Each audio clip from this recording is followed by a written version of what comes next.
For 3 long years, no one had ever seen the cold Korean CEO lose his composure. Not during hostile takeovers. Not during billion-dollar negotiations. Not even when his empire nearly collapsed overnight. But one unexpected phone call would expose the only weakness the cold billionaire had ever hidden. The grand ballroom of Daehan Holdings glittered beneath crystal chandeliers as the company's annual charity gala unfolded before Korea's most influential business leaders. Television cameras broadcast every moment live. At the center of it all stood the company's young billionaire CEO, Park Ji-hoon. Calm, powerful, untouchable. Just a few steps behind him stood his elegant African personal assistant, Nora. She had worked by his side for 3 years. Professional, loyal, the kind of woman who remembered every detail of his schedule but revealed nothing of her own. Everyone believed they were simply the perfect boss and assistant team. No one knew that Park Ji-hoon had been silently falling in love with the one woman he could never admit he wanted. Then, Nora's phone rang. She glanced at the screen. A smile so soft, so genuine, that Park Ji-hoon realized he had never seen her smile like that at him. Without thinking, she stepped away from the guests and answered. "Hi, I've missed you too." Park Ji-hoon stopped speaking in the middle of his welcome address. His eyes followed her. The smile on her face. The softness in her voice. The way she laughed. Something inside him snapped. The chairman standing beside him whispered, "CEO Park, everyone is waiting." But he wasn't listening anymore. His eyes never left Nora. He watched her slip the phone into her handbag, but the smile remained on her face. It bothered him far more than it should have. The moment she turned around, he was standing right in front of her, close enough that only she could hear him. His jaw tightened. His voice was low, cold, dangerously calm. "Who called your phone?" The ballroom fell strangely quiet. Nora blinked in surprise. "Excuse me?" His eyes darkened. "I asked, who called your phone?" Every executive nearby sensed the tension. The smile disappeared from Nora's face. She looked at her boss.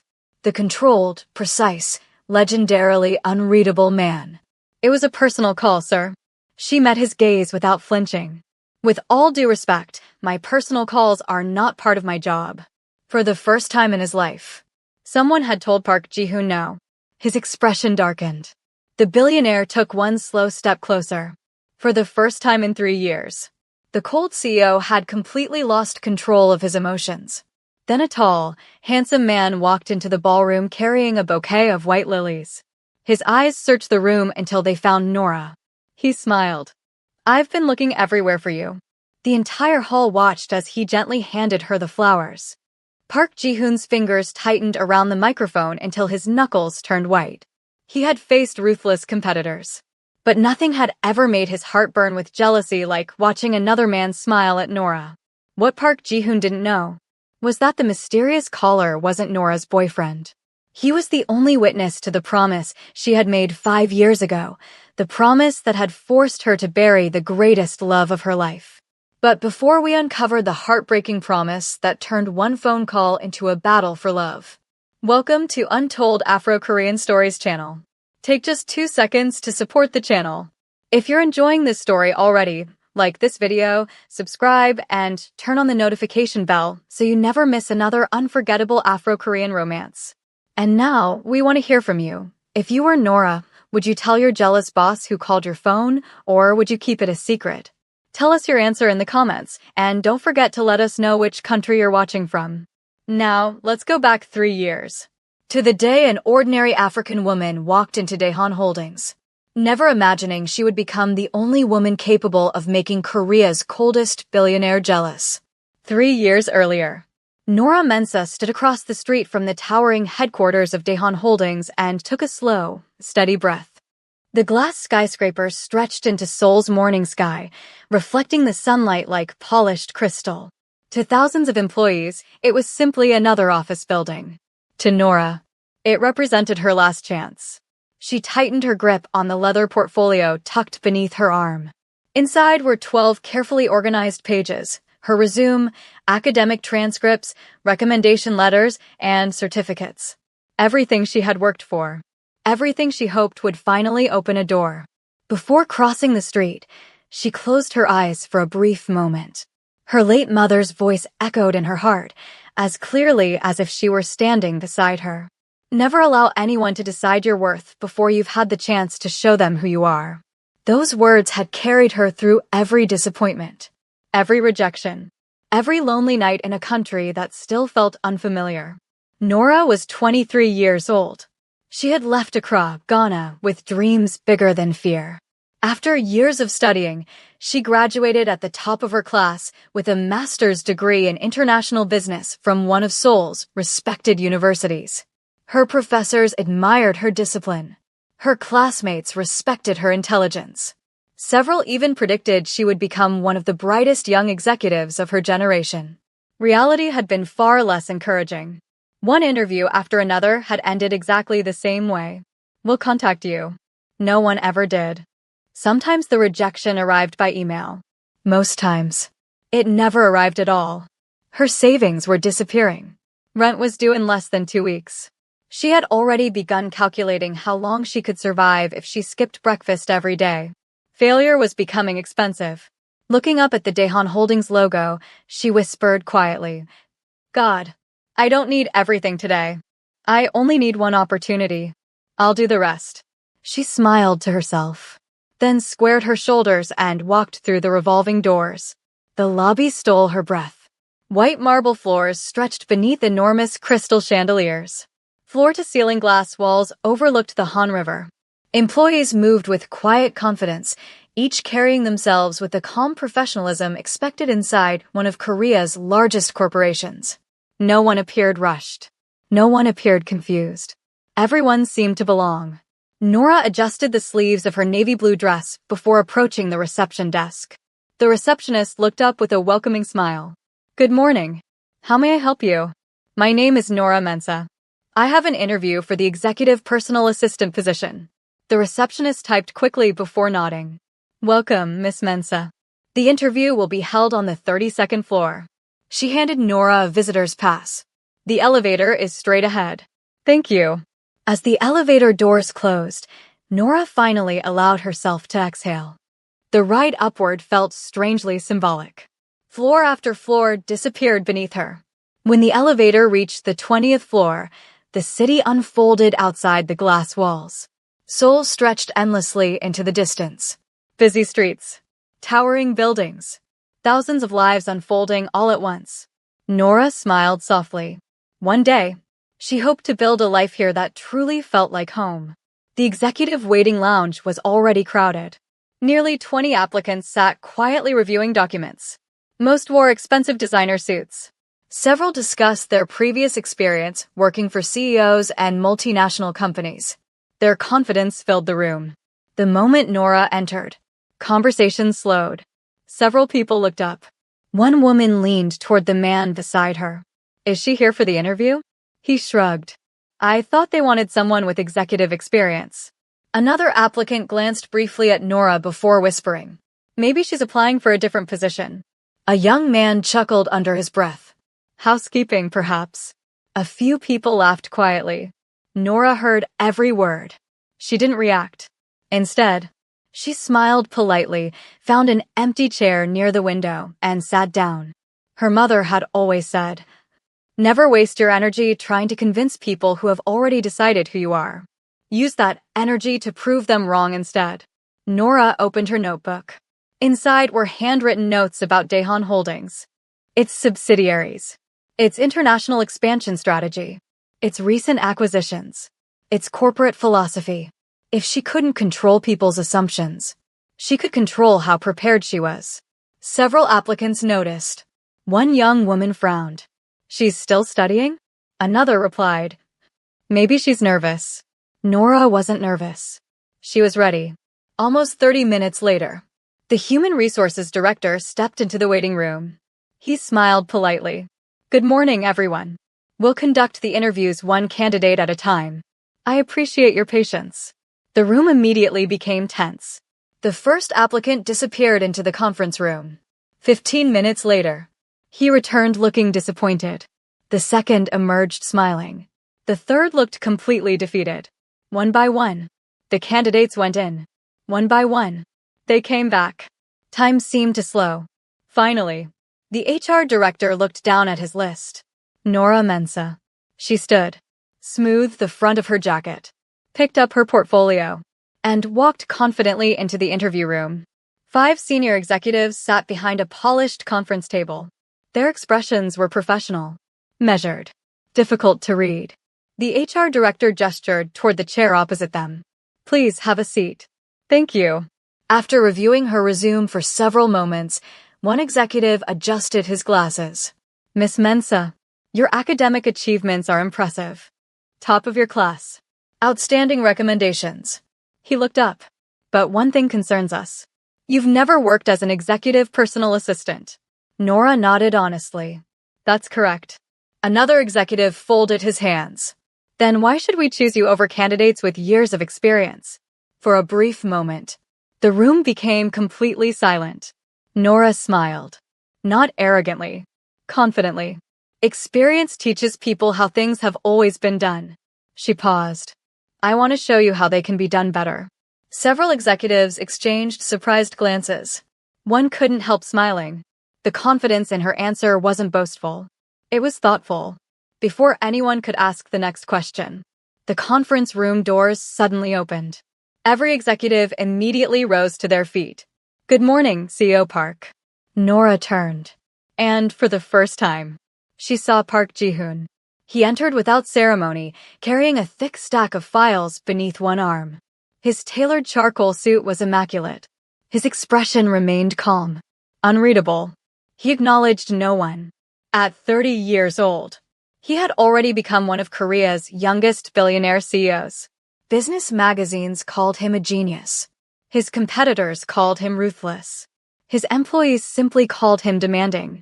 Without saying good morning, he placed the stack of files onto the conference table. I leave for Tokyo in 45 minutes. I need these organized. His gaze briefly swept across the candidates. You have 15 minutes. Then he walked out again. The heavy doors closed behind him. Silence filled the room. One executive sighed. As expected, he changed today's interview. Another smiled helplessly. Again, the HR director looked toward the candidates. Your 15 minutes begin now. The files were distributed across the conference table. The room immediately filled with nervous energy. Financial reports, legal contracts, travel schedules, investment proposals, confidential client files. Nothing was arranged correctly. At first glance, the documents looked like an ordinary stack of paperwork. But the longer the candidates examined them, the more chaotic they became. Several applicants immediately began sorting them alphabetically. Others grouped them by department. One candidate hurriedly clipped contracts together without reading them. Another stared at the papers, completely overwhelmed. Nora didn't touch a single document. Not yet. She leaned back slightly, closed her eyes for a brief second, then looked at the entire stack again. There has to be a system, she thought. CEO Park wouldn't create a meaningless test. Instead of looking at individual documents, she looked for patterns, dates, approval signatures, department codes, client names, reference numbers. Her eyes moved quickly across each page. Within minutes, the disorder slowly became clear. The files weren't random. They had originally followed the exact sequence of the Tokyo merger process. Someone had deliberately mixed them together. Nora smiled quietly. This isn't an organization test. It's an observation test. She immediately began arranging the documents according to the merger timeline instead of their categories. As she worked, something unusual caught her attention. One acquisition agreement jumped from page 4 directly to page 6. Page 5 was missing. She frowned. Without that page, the CEO would never see the final approval signature. A second document raised another concern. The projected acquisition cost differed from the finance department's final report by almost 3 billion won. One figure had clearly not been updated.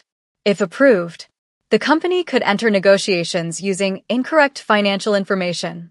No one else appeared to notice. Nora reached for a notepad. In neat handwriting, she wrote, "Approval page missing. Please verify before signing." On another note, she added, "Financial projection does not match final finance report." Please confirm updated figures. She attached both notes neatly to the folders, then quietly placed everything into perfect order. Exactly 15 minutes later, the conference room doors opened. Park Ji-hoon returned. The room became silent. Without speaking, he began inspecting each candidate's work. The first folder, disorganized. The second, incomplete. The third, several confidential files had been placed in the wrong section. His expression never changed. Candidate after candidate lowered their heads. Finally, he stopped in front of Nora. He picked up her folders. His eyes moved slowly across the organized documents. Then, they paused. He removed the handwritten notes. For several seconds, he said nothing. One executive shifted nervously. Another adjusted his glasses. The silence seemed to stretch forever. Park Ji-hoon finally looked up. You found both errors. His voice remained calm, but every executive in the room heard the surprise hidden beneath it. Yes, sir. How? Nora answered without hesitation. The approval sequence didn't match the numbering used throughout the merger documents. She pointed gently toward another report. And these financial figures belong to two different reporting periods. If they're submitted together, the valuation could be challenged. Another long silence followed. Park Ji-hoon's eyes remained fixed on her. If I had signed these this afternoon, the Tokyo merger might have failed. Yes, sir. Several executives exchanged stunned glances. One quietly whispered. Nobody else found that. Park Ji-hoon lowered his eyes back to the documents. Then something unexpected happened. The corner of his mouth lifted ever so slightly. Not a smile. Just enough to reveal genuine approval. Most people rushed. He closed the folder. You didn't. Nora smiled politely. I've learned that important decisions deserve careful attention. Details determine success. For several long seconds, neither of them looked away. It wasn't attraction. It wasn't romance. It was something far rarer. Professional respect. The kind that cannot be demanded, only earned. Park Ji-hoon finally turned toward the executives. The interview is over. Without another word, he walked out. The remaining candidates looked at one another in confusion. What does that mean? Is there another interview? No one knows. A few minutes later, the Human Resources Director returned carrying a single cream-colored employment envelope. He looked around the room, then smiled warmly. Congratulations, Miss Nora Mensah. You've been selected as CEO Park Ji-hoon's new personal assistant. The room fell into stunned silence. One applicant stood abruptly. Her? That's impossible. Another shook his head. She doesn't even have executive experience. The HR director smiled. No, but she has something CEO Park values even more. The room waited. What is it? He looked toward the closed executive office. The ability to notice what everyone else overlooks. Nora accepted the envelope with both hands. For a brief moment, she couldn't speak. She thought about every unanswered application, every rejection email, every night she had questioned herself, every prayer whispered before going to sleep. Finally, a single opportunity. She bowed respectfully. Thank you. I won't disappoint you. Nora reported for work the following Monday. She arrived 45 minutes before anyone else. The executive floor was completely silent.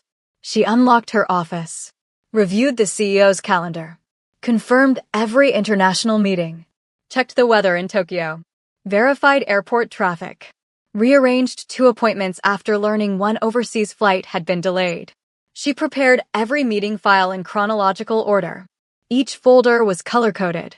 Each page carried small handwritten tabs for quick reference. Finally, she placed a cup of freshly brewed coffee on the CEO's desk. Beside it rested the day's schedule. Attached was a handwritten note. Good morning, sir. Your Singapore meeting has been moved to 10:30 a.m. because the client's flight was delayed. I've adjusted the remaining schedule to avoid any conflicts. Have a productive day. Nora. At exactly 7 o'clock, Park Ji-hoon stepped out of the elevator. He expected another difficult morning. Instead, everything was already done. He entered his office, stopped, looked around. His desk had never been so organized. Every file was exactly where he would need it. His calendar required no corrections. Even the presentation materials had already been arranged in speaking order. He picked up Nora's handwritten note. Read it once. Then again. Without realizing it, a faint smile appeared on his face. A real one. Outside the office, 2 employees happened to notice. One blinked in disbelief.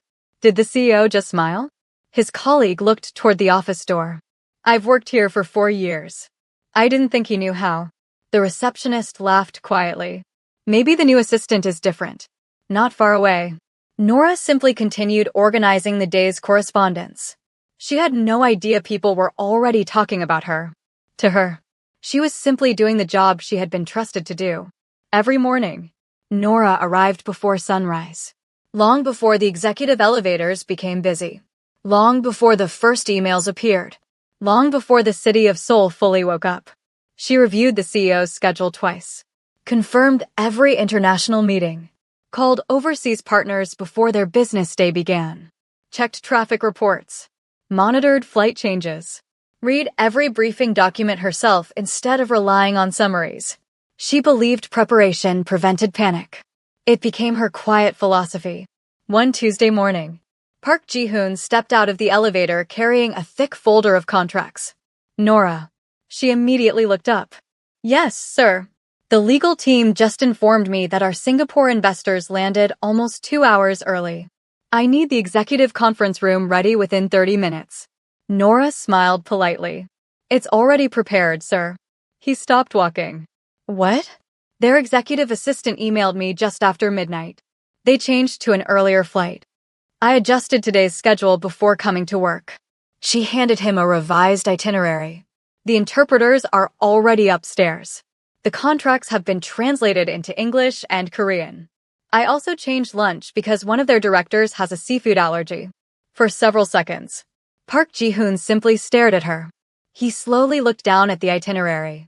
Every adjustment had already been made. Every possible problem had already been solved. Finally, he nodded once. Excellent. Only one word. Simple. Quiet. But everyone at Daehan Holdings knew something important. Praise from Park Ji-hoon was rarer than promotion. Nora bowed slightly. Thank you, sir. Then both of them returned to work. As though nothing extraordinary had happened. Little by little, the entire company began noticing the difference. Meetings started exactly on time. International clients complimented the company's professionalism. Departments communicated more smoothly. Projects that once took weeks now moved forward in days. Employees no longer feared calling the executive office because they knew Nora would always listen before speaking. One manager laughed during lunch. I think Miss Nora somehow found a way to create extra hours in the day. Everyone laughed. Even the CEO's longtime driver smiled. I've driven Chairman Park for 8 years. I've never seen him leave the office before midnight. Now he sometimes goes home before 10. That's because Miss Nora refuses to let him waste time. The Human Resources Department later reported something surprising. Employee satisfaction had reached its highest level in company history. No one could explain exactly why, but everyone quietly knew the answer. One ordinary woman had changed the atmosphere of an extraordinary company. A full year passed. It became the most successful year Daehan Holdings had ever recorded. Record profits. Record partnerships. Record investor confidence. The board praised Park Ji-hoon for his leadership. Park Ji-hoon knew better.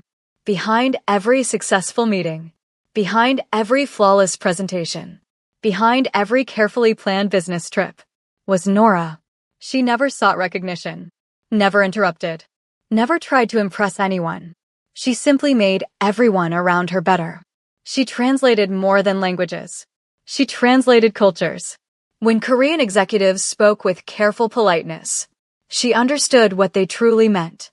When African business partners answered warmly but indirectly, she understood the meaning hidden beneath their words.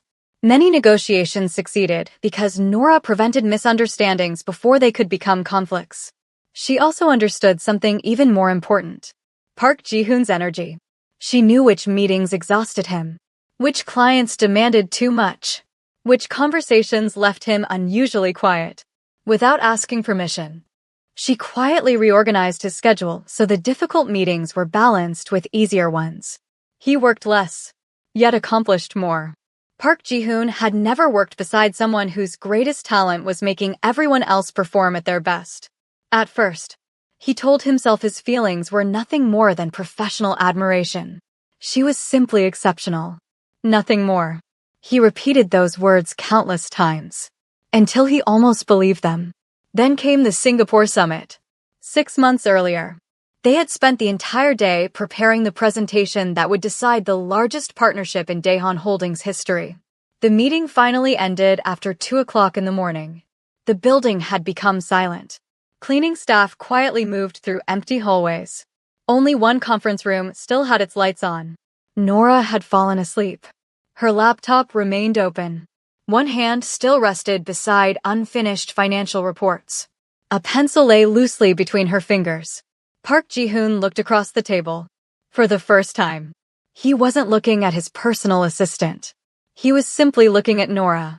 Without the professional smile, without the perfect posture, without the calm confidence she wore every day, she looked peaceful, human. He quietly removed his suit jacket, walked around the table, and gently placed it over her shoulders. She stirred slightly, but didn't wake. He smiled without realizing it. Then he whispered words no one else would ever hear. "You work too hard." He remained standing there far longer than he intended, watching the woman who had quietly changed both his company and his life. That was the night he finally stopped lying to himself. This wasn't admiration. It wasn't gratitude. It wasn't respect alone. He loved her. Deeply. Completely. Hopelessly.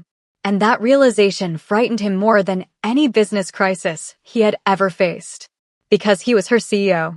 She was his employee. Crossing that line could destroy everything they had built together. So he buried his feelings and said nothing. Unfortunately, not everyone celebrated Nora's success. Vice President Choi Sung-hyun watched everything carefully. For nearly 10 years, he had been Park Ji-hoon's closest advisor. The board respected him. Executives feared him. His opinion influenced almost every important decision. Then Nora arrived. Within months, Park Ji-hoon began asking for her opinion before meetings. He trusted her judgment. He listened when she disagreed. And little by little, Choi realized something uncomfortable. His influence was fading. One afternoon, he decided to test her. Just before an important executive presentation, he deliberately handed Nora an outdated financial report. "Please make sure the CEO receives this." His tone remained perfectly pleasant. Nora accepted the folder. She read only 2 pages, then looked up. "Vice President Choi, I believe this is last quarter's report." His smile never changed. "It shouldn't be." She calmly opened another file. The Hong Kong acquisition numbers were revised 3 weeks ago. "They're missing here." Several executives nearby compared both reports. Silence followed. Nora was right. Again. Choi forced a polite smile. "My apologies. It appears my assistant gave me the wrong file." Everyone accepted the explanation. Everyone except Nora. She noticed something in his eyes. It wasn't embarrassment. It was disappointment. As though he had hoped she would fail. Choi sat with this for a long time. He had been preparing to remove an obstacle. What he had discovered instead was that the obstacle was already preparing to remove herself. All he had to do was nothing. Wait. Let the promise do his work for him. He was good at waiting. What Choi did not anticipate was that his campaign of small disruptions had been observed. Not by Park Ji-hoon. By Nora. She had noticed the wrong report. She had noticed 2 redirected meeting requests that had arrived late with his assistant's name in the email chain. She had noticed a client call where information she had prepared arrived in the room already attributed to Choi's department. She said nothing. Not because she was afraid. Because she was thinking. She was trying to understand what she was looking at before she decided what to do about it. This was how she approached everything, patiently, completely, without the distortion of a reaction that arrived before full information did. She understood by the 3rd week what she was looking at. A man who had spent 10 years building something fragile and called it powerful. She had seen this before. Not in a boardroom, in her neighborhood in Accra, in the local politics of a community where people confused influence over others with influence over themselves. It always looked the same. The tighter the grip, the more obvious the fear underneath it. She was not angry at Choi Sung-hyun. She was, if she was honest, a little sad for him. That sadness did not mean she intended to let him dismantle her career. She requested a meeting with him on a Thursday afternoon. His assistant had looked mildly surprised. People rarely requested time with the vice president voluntarily. She sat across from him in his office on the 31st floor. "I'd like to speak directly," she said. "If that's acceptable." He leaned back with the relaxed posture of someone who had nothing to hide and everything to hide simultaneously. "Of course," he said. "I've noticed several instances in the past month where information I prepared has been redirected or delayed in ways that affected its accuracy or timing," she said. "I don't think this has been careless. I think it has been deliberate." The posture didn't change, but something behind his eyes sharpened. "That's a significant accusation," he said carefully. "It's an observation," she said. "I haven't shared it with anyone else. I wanted to talk to you first." He was quiet. "Why?" he asked. "Because I think if I understood what you're trying to protect," she said, "we might find that we're less opposed than you currently believe." Choi looked at her for a long moment. He was very good at reading people. It was the foundation of everything he had built. And what he read in Nora Mensah across that desk was not the performance of diplomacy. It was the actual thing. "You're not going to report this," he said slowly. "Not today," she said. "But I need it to stop. Whatever concern you have about my presence here, I'd rather address it directly than spend the next year working around it." The silence stretched. He had expected many things from this conversation if it ever happened. He had not expected honesty.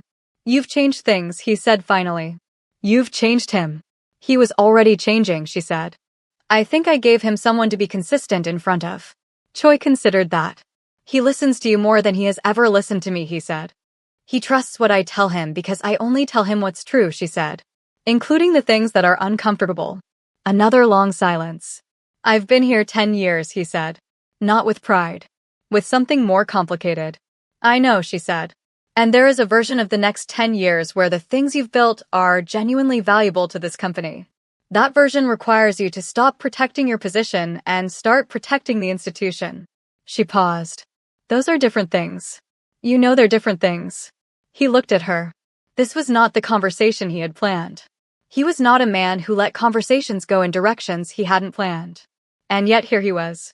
"What happens if I don't?" he said. "Then I document everything I've observed and present it to CEO Park at a time of my choosing," she said simply. "Not as a threat.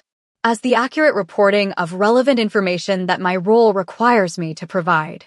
She stood. "I hope we don't get there," she said. She walked out.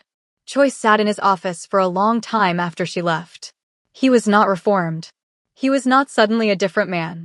She had not given a speech that changed his character. Character didn't change that quickly, and she was too intelligent to believe it did. But she had done something more practically significant. She had let him know that she saw him. Clearly. Without illusion or dramatic interpretation. Just saw him. And in 30 years of navigating power, Choi Sung-hyun had never once met someone who saw him clearly and chose direct conversation over strategic advantage. It made him, for the first time in a very long time, uncertain. Uncertainty in a man like Choi was not the same as change. But it was, perhaps, the beginning of the conditions under which change becomes possible. He did not make another move against her that month. The months that followed changed everything. Park Ji-hoon and Nora spent more time together than either of them realized. Business trips became conversations. Late-night meetings became shared dinners. Small victories became private smiles. What began as respect slowly became friendship. Friendship became trust. Trust quietly blossomed into something neither of them could ignore forever. Neither planned it. Neither encouraged it. Love simply arrived. As gently and as inevitably. As the sunrise after a long night. Neither of them knew. That happiness has a way of attracting its greatest test. And somewhere, a promise made 5 years earlier was already on its way back into Nora's life, one that would soon force both of them to choose between love and sacrifice. 3 months earlier, Park Ji-hoon's mother had come to see him. Park Hyun-ja was 60 years old. For more than 30 years, she had guided every important decision in her son's life. She believed it was her duty to protect him, even if it meant choosing his path for him. Over dinner, she placed her chopsticks down and spoke calmly. Director Yoon's daughter has expressed interest in getting to know you. Park Ji-hoon looked up. I'm not interested. You haven't given her a chance. I've met her several times at company events. And there is no connection. His mother remained composed. Director Yoon's partnership contributes nearly a quarter of Daehan Holdings' Eastern Division revenue. A marriage would strengthen both families. Park Ji-hoon sighed. I don't build business through marriage. Your father did. And he regretted it. Silence settled between them. Finally, Park Hyun-ja asked, Then who is it? For the first time in years. Her son said nothing. Because the truth frightened him. The woman he loved wasn't another wealthy heiress. She wasn't the daughter of a powerful chairman. She was his African personal assistant. A woman who worked beside him every day, yet somehow remained completely beyond his reach. After a long silence, he finally spoke. I'll take care of my own personal life. His mother smiled politely. Of course. But Park Ji-hoon knew that smile. It meant the conversation wasn't over. It had only begun. Following weeks, Park Hyun-ja quietly began learning more about Nora. Not because she wanted to destroy her. Because she wanted to understand the woman who had changed her son. She discovered something unexpected. Every employee respected Nora. No one spoke badly of her. Senior executives trusted her. Junior staff admired her kindness. Even the cleaners and security guards smiled whenever her name was mentioned. She worked harder than anyone. She never abused her position. She never sought attention. The more Park Hyun-ja learned, the more curious she became. Then one afternoon, she received a phone call. It was from Kwame Asante, Nora's childhood friend from Ghana. He had somehow discovered that Park Hyun-ja was Park Ji-hoon's mother. I hope you'll forgive the unexpected call, he said politely. But I don't know who else can help. Park Hyun-ja listened quietly. Kwame explained everything. Nora had accepted a job offer in London. She planned to resign after the upcoming Daehan Holdings charity gala. She isn't leaving because she stopped loving your son, Kwame said. She's leaving because she believes staying will eventually destroy her. Park Hyun-ja frowned. What do you mean? Kwame sighed.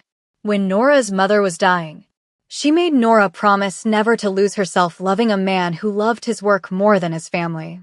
Nora believes Park Ji-hoon is becoming that man. Even though they have not made their love story official. The older woman fell silent. For the first time, she wasn't thinking like a chairwoman. She was thinking like a wife. Because she had once loved exactly that kind of man. She had spent years waiting for her own husband to come home before midnight. Years telling herself that tomorrow would be different. Years watching ambition quietly replace affection. Tears gathered in her eyes. Not because she blamed Nora. Because she understood her. More than Nora could possibly imagine. After a long pause, Park Hyun-ja spoke. Don't let her leave yet. Kwame waited. Give my son one opportunity to prove that he can choose differently. Back at the gala, the tension between Park Ji-hoon and Nora still hung heavily in the air. Nora quietly walked toward the east corridor. Moments later, Park Ji-hoon followed. Nora. She turned. Yes, sir. He smiled faintly. Please. Don't call me sir right now. She looked at him. You're still my boss. I didn't come after you as your boss. Silence. Then why did you come? He exhaled slowly. The man who could negotiate billion-dollar contracts without hesitation suddenly struggled to find words. I came because. He laughed softly at himself. I wanted to know who called your phone. She smiled. You already asked me. I know. This time. I'm not asking as your employer. I'm asking as a man. As a man who can't stop thinking about you, as a man who has been in love with you ever since the day of the interview. The corridor became perfectly still. Nora lowered her eyes. I know. He blinked. You know. She nodded. I've known for months. Since Singapore. The night I fell asleep in the conference room. You were awake? I woke up. You didn't realize it. I saw the way you looked at me. Park Ji-hoon closed his eyes briefly. And you never said anything? I couldn't. Why? Because loving someone isn't always enough. Just then, footsteps echoed down the corridor. Kwame appeared carrying the bouquet of white lilies. He smiled awkwardly. I seem to have terrible timing. Nora laughed. No, you're exactly on time. She turned toward Park Ji-hoon. This is Kwame, my best friend. The man who called me tonight. He isn't my boyfriend. He never has been. Park Ji-hoon looked visibly relieved. Kwame noticed. So, I assume I don't need to introduce myself as the competition anymore? Kwame said. Even Nora laughed.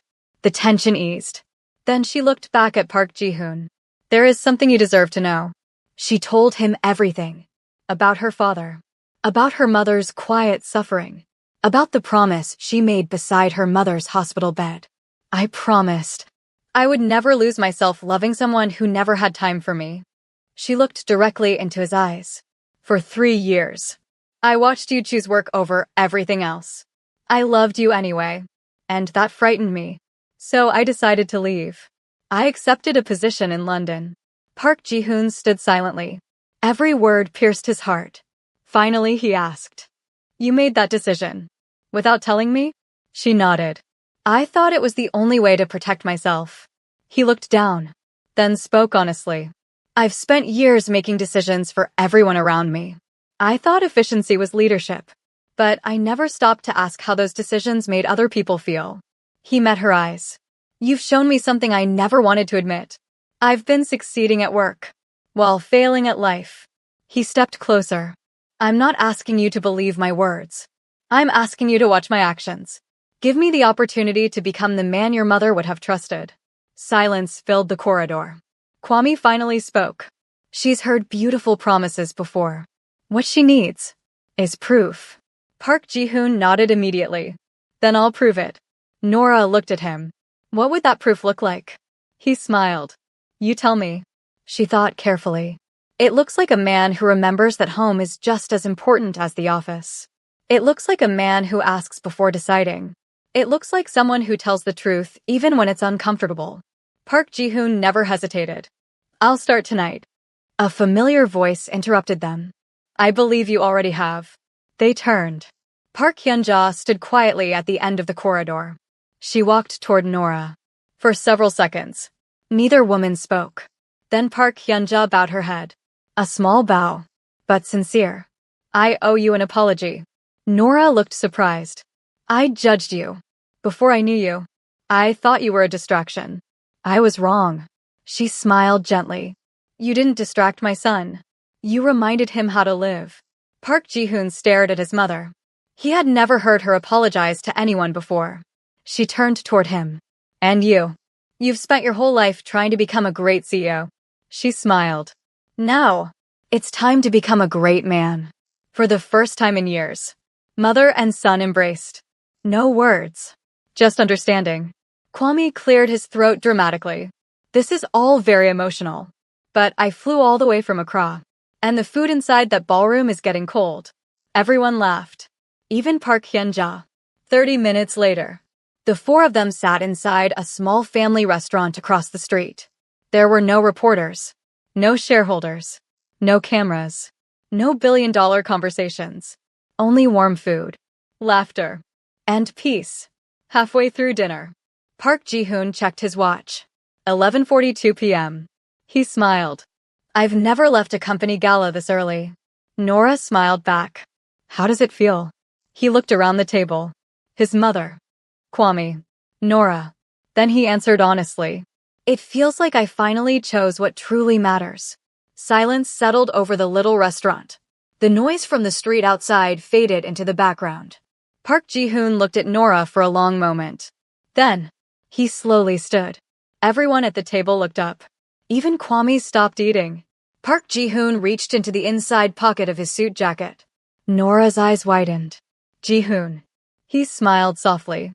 I've spent 3 years planning billion-dollar investments. I've negotiated contracts worth more money than I can count. But tonight, he looked directly into her eyes. I've realized the most important decision of my life has nothing to do with business. He pulled out a small velvet box. The entire restaurant seemed to fall silent. Even the waiter walking past stopped for a brief second. Park Ji-hoon opened the box. Inside rested a simple, elegant diamond ring. Not the largest ring money could buy, but one he had quietly purchased months earlier. A ring he had carried ever since Singapore, waiting for the day he found the courage to ask. His mother covered her mouth. Kwame stared in complete disbelief. Park Ji-hoon stepped beside Nora's chair, not as Korea's billionaire CEO, but simply as a man hopelessly in love. He looked into her eyes. His voice was steady, warm, completely unguarded. Nora Mensah, I can't promise you that life will always be easy. I can't promise there won't be difficult days. But I can promise you this. I will never make you wonder whether you matter more than my work. I'll choose you. Again and again. For the rest of my life. He took a slow breath. Then, for the first time in his life, the man who never feared business negotiations found himself nervous. Nora, will you marry me? Tears immediately filled Nora's eyes. For several seconds, she couldn't speak. The little restaurant became so quiet that everyone could hear her breathing. She looked at the ring, then at Park Ji-hoon, then at his mother. Park Hyun-ja smiled through tears and gave a gentle nod. Kwame laughed softly. If you keep him waiting any longer, I might say yes myself. The entire restaurant burst into warm laughter. Nora wiped away her tears. She stood, looked into Park Ji-hoon's eyes, then smiled the brightest smile he had ever seen. Yes, yes, I'll marry you. The restaurant erupted into applause. Park Ji-hoon slipped the ring onto her finger with slightly trembling hands. The same hands that had confidently signed billion-dollar agreements were shaking because, at last, he had received the only answer that truly mattered. Unable to hide his joy, he gently wrapped his arms around Nora. For the first time in years, the cold billionaire smiled without restraint. Park Hyun-ja quietly wiped away another tear. My son finally found his way home. Kwame raised his glass. To love, to family, and to finally getting this stubborn CEO to leave the office before midnight. Everyone laughed again. 1 month later, Choi Sung-hyun requested a meeting with Park Ji-hoon. He had spent those weeks with the particular discomfort of a man who has been seen clearly for the first time and cannot decide what to do about it. He had not made another move against Nora. He had simply watched. And in the watching, he had begun to see the company differently. Not as a structure to be managed for personal advantage, but as something with its own life. Thousands of people who arrived every morning and did their work and went home to families and futures that were connected, in ways both direct and invisible, to the decisions made on the floors above them. He had not become a different man in 1 month. But he had begun asking himself a question he had stopped asking somewhere in the middle of his second decade at Daehan Holdings. What am I actually building here? He sat across from Park Ji-hoon and placed a document on the desk. A full account, he said, of every decision I influenced that exceeded the boundaries of my role. Every piece of information I positioned. Every advisory relationship I used for personal advantage rather than company benefit. Park Ji-hoon looked at the document, then at Vice President Choi. Why? He asked. Choi was quiet for a moment. Because someone recently suggested to me that power built on control disappears when the control does, he said. And that a legacy built on genuine contribution lasts. He paused. I'm 61 years old. I would like to spend whatever time I have left building something that lasts. Park Ji-hoon looked at the document for a long time. This will require a formal review, he said. I know, Choi said. The outcome may not be in your favor. I know that too, Choi said. I'm not doing this for a favorable outcome. I'm doing this because it's accurate. And accuracy is apparently something this company values. Park Ji-hoon said nothing for a moment. Then I'll begin the review this week. Choi nodded, stood, walked to the door, stopped. She's good for this company, he said without turning around. And for you. Don't ever let her go. In case that assessment is useful. He left.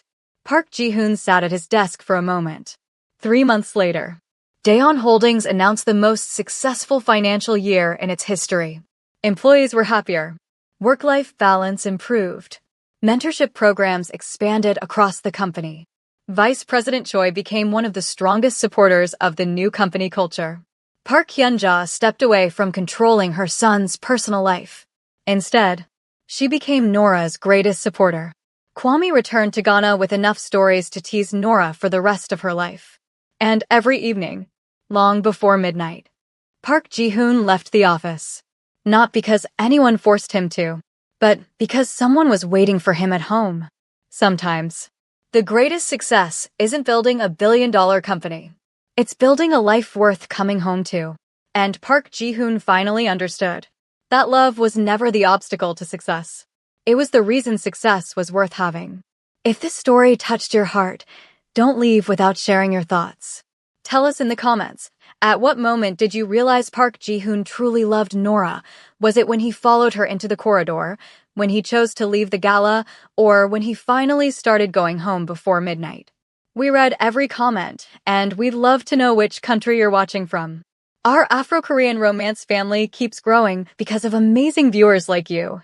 If you enjoyed this story, please like, subscribe, and turn on the notification bell so you never miss another unforgettable Afro-Korean romance. Until next time, remember, the strongest hearts are not the ones that never change. They're the ones willing to change for the people they love.